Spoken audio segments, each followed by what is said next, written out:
ایک عورت کو اللہ ہر بار اولاد نرینہ سے نوازتا، مگر کچھ ماہ بعد ہی اس عورت کا بچہ فوت ہو جاتا تھا۔ لیکن وہ عورت ہر بار صبر کرتی اور اللہ کی حکمت پر راضی ہو جاتی تھی، مگر اس کے صبر کا امتحان طویل سے طویل ہوتا چلا گیا، اور ایک کے بعد ایک اس عورت کے کئی بچے فوت ہو گئے۔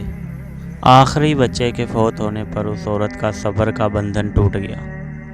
وہ آدھی رات کو زندہ لاش کی طرح اٹھی اور اپنے خالق حقیقی کے سامنے سر سجدے میں رکھ کر خوب روئی۔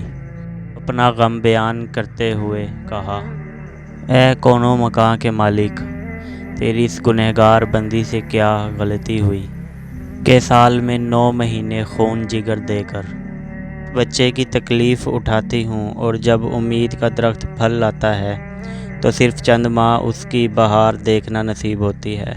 آئے دن میرا دل غم کے ہول کا شکار رہتا ہے کہ میرا بچہ پروان چڑھے گا بھی کہ نہیں۔ اے دکھی دلوں کے بھید جاننے والے، مجھ بے نواح پر اپنا لطف و کرم فرما دے۔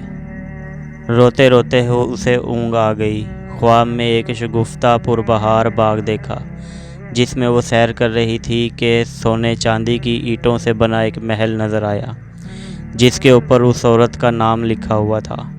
باغات اور تجلیات دیکھ کر وہ عورت خوشی سے بے خود ہو گئی۔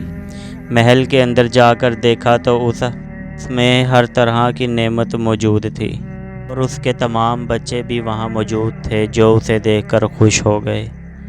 پھر اس عورت نے ایک غیبی آواز سنی کہ تو نے اپنے بچوں کے مرنے پر جو صبر کیا تھا، یہ سب اس کا اجر ہے۔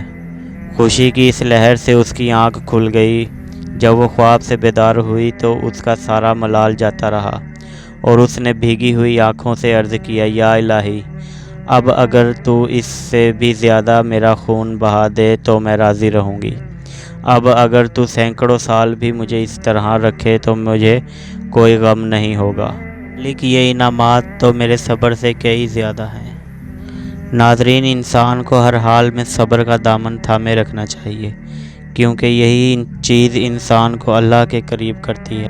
بہت سے لوگ اللہ کو ایک مانتے ہیں مگر اللہ پر یقین نہیں رکھتے۔ وہ اللہ کے فیصلوں کو قبول نہیں کرتے اور مایوس ہو جاتے ہیں، ٹوٹ جاتے ہیں۔ پر یقین کر کے فیصلوں کو قبول کرنا سیکھیں اور زندگی کو خوبصورت بنائیں۔ اسی کے ساتھ اپنے میزبان خرم شہزاد کو اجازت دیں۔ اللہ حافظ۔